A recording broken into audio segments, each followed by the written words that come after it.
Good? Alright, let's bust this out. Let's start with chapter 2. That'll be really fast. Okay, sig figs will sort of do this when we do some examples, but I would go over some addition or subtraction if you're a little fuzzy on it. That's where most people get messed up. Let's say we had 1.5 times 10 to the 5 minus 885,125. Okay, say it was something like that. So what I would do is line this up. 150,000, that's 1, 2,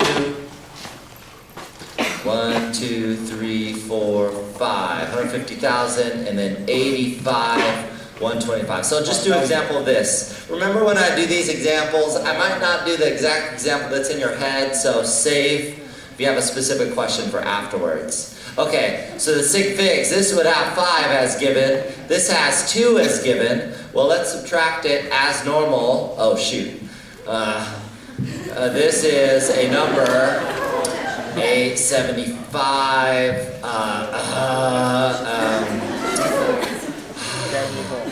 64,875. Okay, so the answer though would be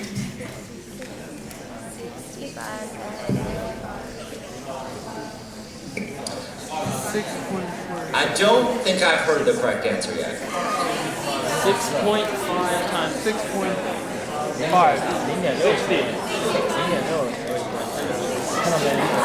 Isn't it? Right? Isn't the error here? So that's... Isn't that right? So 64 rounds out. I'm good I did this one. Rounds down to 60,000. Because if it's here, you got to round it. Remember, it's position. So the position is whatever that one is, from the decimal point 5 over.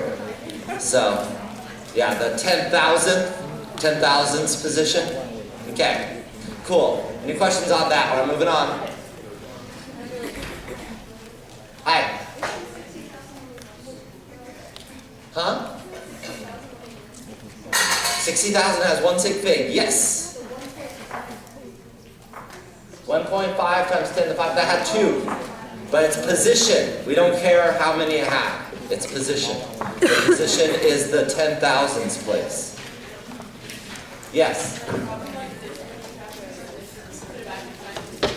Would you have to put in scientific notation? If you want to, as long as it's showing the correct number of sig figs, I don't really care. Okay. Next, the laws and things like that. I really don't have much to say about that. All I would refer you to is to restudy and look at practice examples and restudy page 8 here with all the people. I mean, I think most of the questions I would ask students find very easy if you've read this page. So I wouldn't worry too much about it. Just spend some time reading it. Okay, awesome. Chapter 3. Let's move on. Let's do some nomenclature. And we'll combo that with a couple oxidation states, probably. Alright, is there a particular area of interest, meaning ionic, molecular, aqueous, acid, organic, or you just want a random?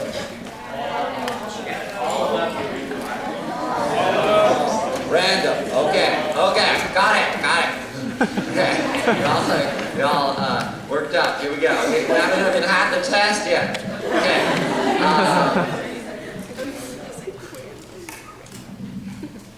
Nope. Let's do this. And alright, so you look at this. What category is it? It's ionic. Yeah, this is one of your polyatomic cations. And then you got polyatomic anion. This is anionic. It's ternary. And so when you name a ternary, the first name is as is, and the second name is as is. So what's the first part called? Ammonium. And the second part is called thiosulfate. Okay, yeah, first now. Fix that before the test happens. Okay.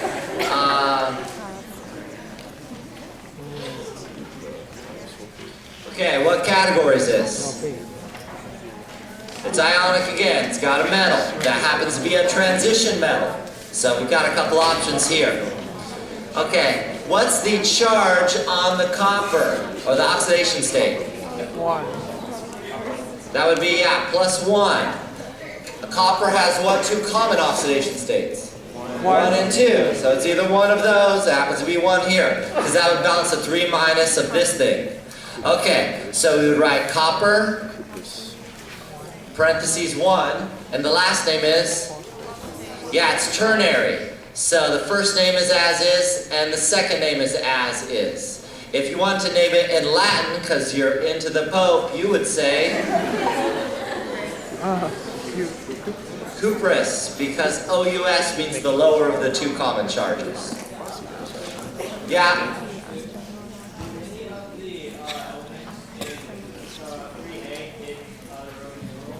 In 3A, are you talking about the class 3A? Oh, on the periodic table. Do any of the ones in 3A get a Roman numeral? Okay, I'm glad you asked this actually. So this picture doesn't have the stair step, but technically everything under the stair step counts as a transition metal. And so when we've seen that, for example, we've seen that with tin and lead. Tin and lead, you have to put the parentheses in the number, and if you so choose, as a Latin equivalent. So those count, as far as naming goes, as a transition metal, even though they're not officially a transition metal. And that would be anything else under there as well, except tin and lead are the only two that I've ever covered in our class. Okay? So yeah, tin and lead would have to kind of follow the same pattern. Alright. Yeah.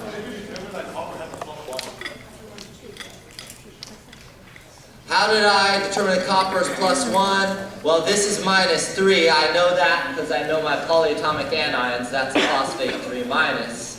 And so 3 of what balances a -3? Well, 3 plus 1s balance a -3. Okay, let's try this one. Again, ionic. The iron has what oxidation state? Yeah, I know that oxygen is -2. It's born that way. So this has to be +3. -2 times 3 is -6. +3 times 2 is +6. So we can name this iron. This is now a binary. So binary is named slightly differently. The first name is as is, iron 3. Space, the second name is not oxygen. It's not like the second one. You put oxide. It needs this suffix when it's only 2 different elements. Iron 3 oxide, or if you wanted to go Latin, you would say ferric. Ic is for the higher of the 2 charges. Iron has what 2 common charges? 2 and 3. Yeah. So 3 is the larger, so it's the ic suffix. Okay, next. How about this one? Category. Molecular. There's no metal, so it's molecular. Molecular is the one where you name the subscripts. You don't never do that in ionic, but you do it in molecular. So we'd say di for the 2, nitrogen. First name as is, nitrogen. Second name, penta for the 5. But because it's ox for the stem name, you don't put pentaoxide, you don't put 2 vowels together. So instead of pentaoxide, you go pentox. And then the suffix is always IDE on a molecular. So pentoxide, last name. Try another one. Oh God, they're so hard to think of these. How about this? SO2. So first name as is, sulfur. Second name, now di, ox, and then ide. So ide, the ox is the stem name, and di means there's 2 oxygens. So sulfur dioxide. Okay, next. Category. Aqueous acid. Usually I put, on the test I'll put AQ after it just to really, so you know it is an aqueous. Okay, so it's a binary, 2 different elements. So we name it according to the binary style. And so it must have what's prefix? Hydro means it's a binary. Hydro, and then you put the stem name, fluor. Make sure you spell it right. What is the next letter? U. Ah, right. Fluor, and then it needs a suffix, which is? Yes. I was like, wait a minute, what is it? Yeah. Fluoric, and then last name, acid. Okay? So the hydro always means it's binary when you see that. Let's try that. Now, this is a ternary. It has the H in front. When you see the H in front, you know it's the aqueous acid. On a test, I'd probably put that just to drive it home. Okay. So, when it's a ternary aqueous acid, you don't put the hydro. So, you need to know what the name of that thing is. What is it? Carbonate. So, you change carbonate, the 8, to... Yeah, carbonic, and the syllable changes. So, from carbonate to carbonic acid. Let's try this one. What's this called? Sulfite. So you'd go sulfurite changes to us. Okay. I changes to us. 8 changes to ic. Acid. So sulfurous acid. All right. Questions? Yeah. Oh, we can also do an organic one. Yeah. Okay. So the term binary means 2 different types of atoms. That would be like this one. Or both of these are also binary. Ternary, it technically means 3, but when in naming it means 3 or more. So when there's 3 or more types of atoms, that would be like this one has more than 3, but 3 or more different types. It's named differently than a binary in both the ionic case and the aqueous acid case. All right, let's name that. So when you see an organic, whether it's bond line or otherwise, you got to count what atom? Carbon. How many carbons are there? 6. Okay. Most of you got it. 8. 1, 2, 3, 4, 5, 6, 7, 8. The prefix is oct, so octane. Ane is the suffix. Really, oct is kind of the stem, so it's octane. Just count the carbons, and that's how you get to the name. It could be written also like this. Oh, let's do this. This would be named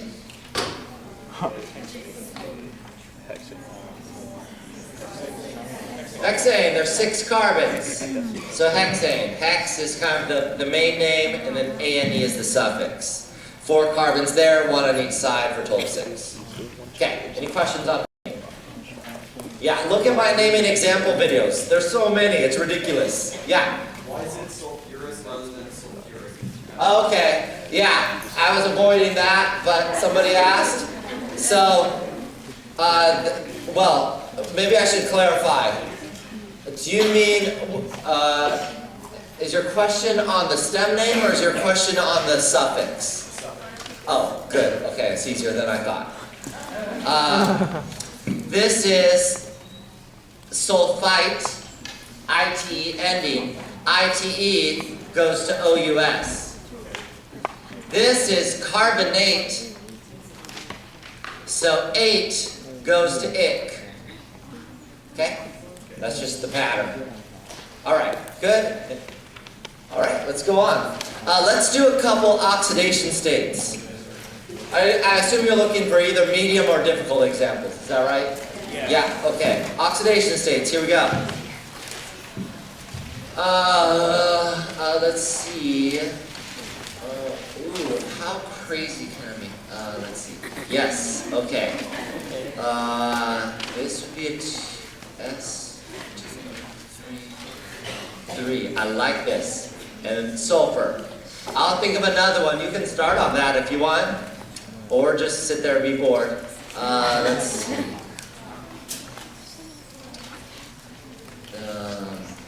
Oh yeah, yes.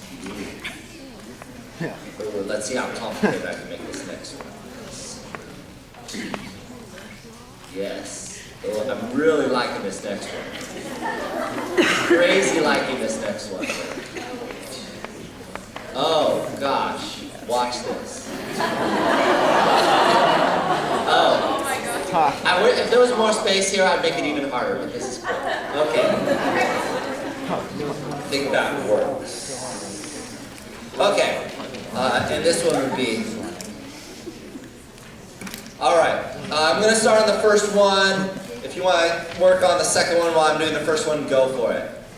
Alright. Here's how I would do it. Because they want the sulfur, I would just, and this is for oxidation state if you missed that, I would just look at the anion because I recognize it. The anion is actually which anion? The thiosulfate, which is this one. So I would just start there. And that's why this 2 is why the aluminum has a 2 there. Because aluminum would have what charge normally? 3 according to periodic table. That's why there's a 3 there. Okay? So I would start here. And I'd write my little equation. -2, the overall charge of the species, is 2 sulfurs, the one I want to know, plus 3 oxygens. Oxygen is born as -2. That's what it usually is. -2 is 2 times sulfur minus 6. Add 6 to both sides. 6 minus 2 equals 2 times sulfur. 4 is 2 times sulfur, or sulfur is plus 2. If I did my math right, that should be good. Done. 2. Or plus 2 if you prefer, whatever. Okay, going on to the second one if there's no questions on the first. Hold up. Okay, better be fast. Okay, what am I holding? Oh, you're taking a picture. Awesome. So I'll sign that later if you want. Right on your phone too. We're all crazy tonight. It's late. Okay. Here, let me start at the top for the next one. All right.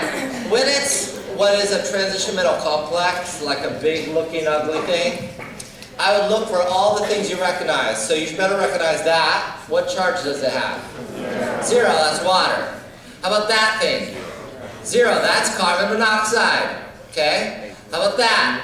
-1, that's the hydroxide ion. It's one of your polyatomics. And how about the potassium? +1. So if the potassium is +1, what would you say about the bracketed item? Yeah, this whole bracket better be -1 because the potassium is +1. So right now I'm going to rewrite only the bracket down below. Okay? Alright, so Cu, I'm dropping the potassium because I already figured out the charge of the bracket. Just going to rewrite it. You wouldn't have to do this, just for some completeness here. Minus. There we go.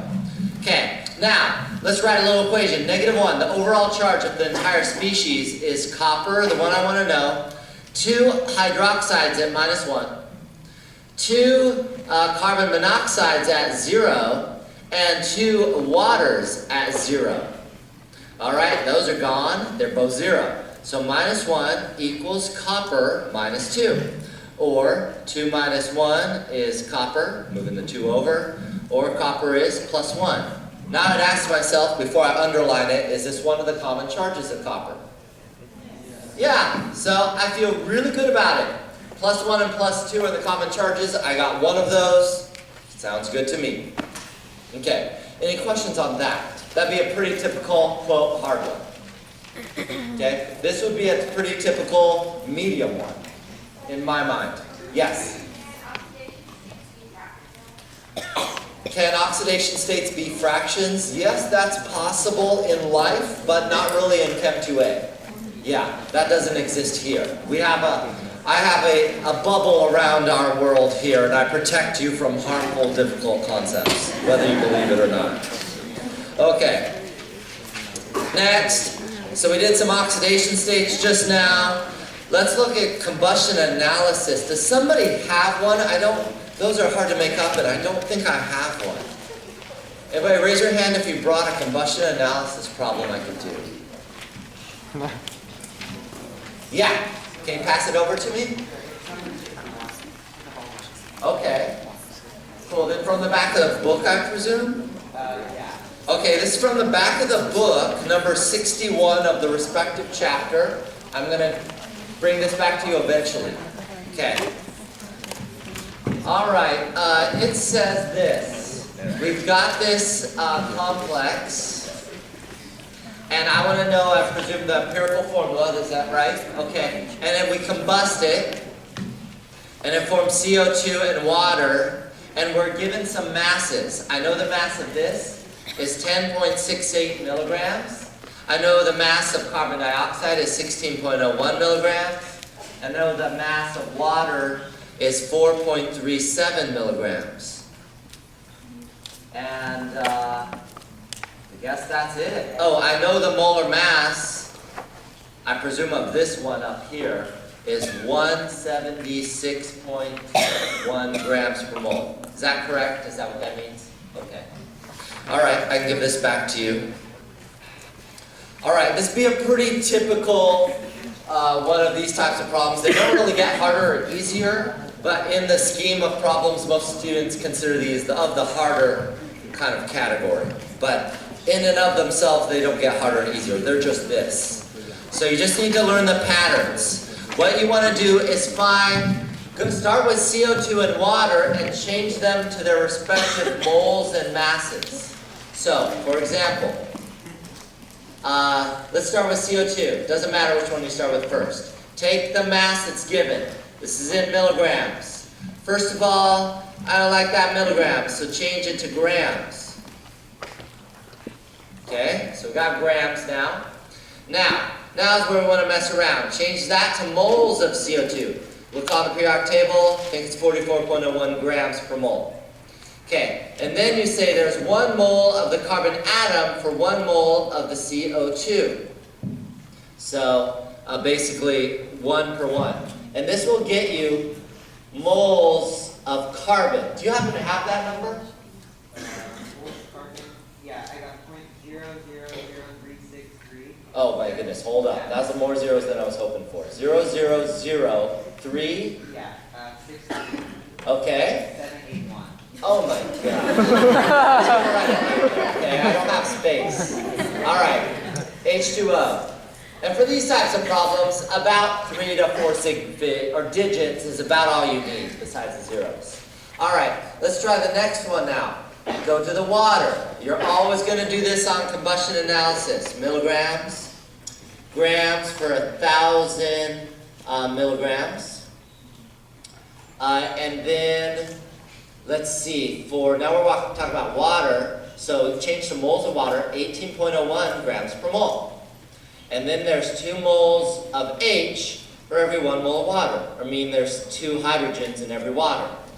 And this will get you the moles of hydrogen. Okay, I assume you also have this number. Yeah, 0.000485 017. Oh my gosh. Let's put a 0. Okay, so 0.004850. Alright, and that's the moles of hydrogen. Now you also need the mass of each of these. The reason you do is because, well, this was written on this page, so I assume there's oxygen. So, now we're going to take these numbers. I'll start with the top one. 0.00033638 moles of carbon. I need to convert that to mass. 12.01 grams per mole for carbon on the periodic table. And this will get you grams of carbon, and that is I can get on my calculator to save it. a number, okay? And then you do that for the other one.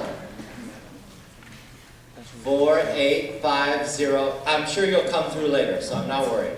Okay, so and now for hydrogen, periodic table says there's 1.008 grams per mole. This will get you the grams of hydrogen. So now, you need those 2 numbers to find the mass of oxygen. This is really the only way you can find it, okay? I know students always hope there's other ways. There's really not. So, what you're going to say is the mass total is going to be the mass of carbon plus the mass of hydrogen plus the mass of oxygen. The total mass is given up here at 10.68 milligrams. Or I'll just convert it in my head, 0.1068 grams. Then we've got the grams of carbon, which we don't know that number, but it exists. The grams of hydrogen, and the mass the mass of oxygen is what we want to know. I'm hoping you have that number. Okay, what is that?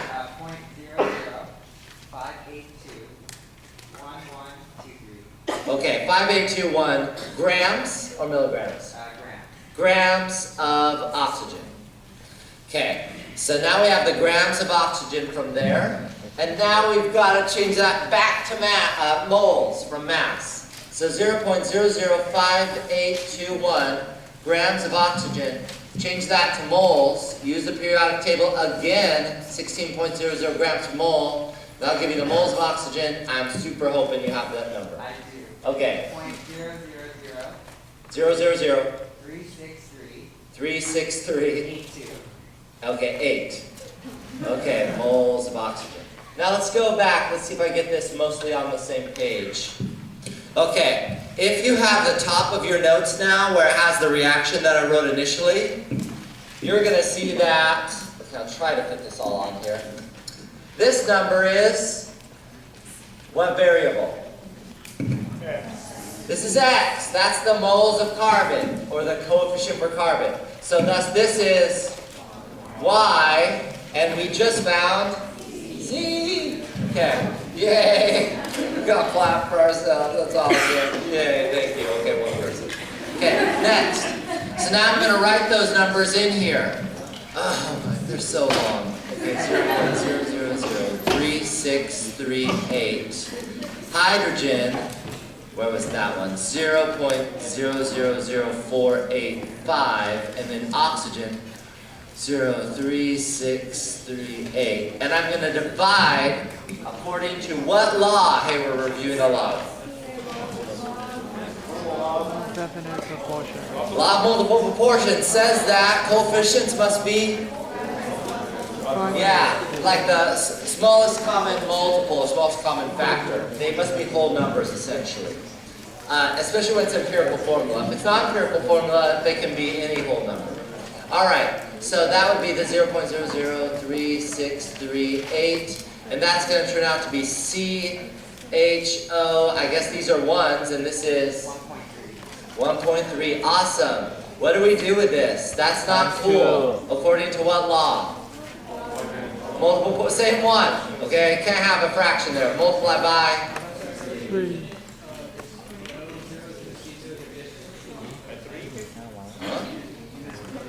What did I do? Isn't this the same number?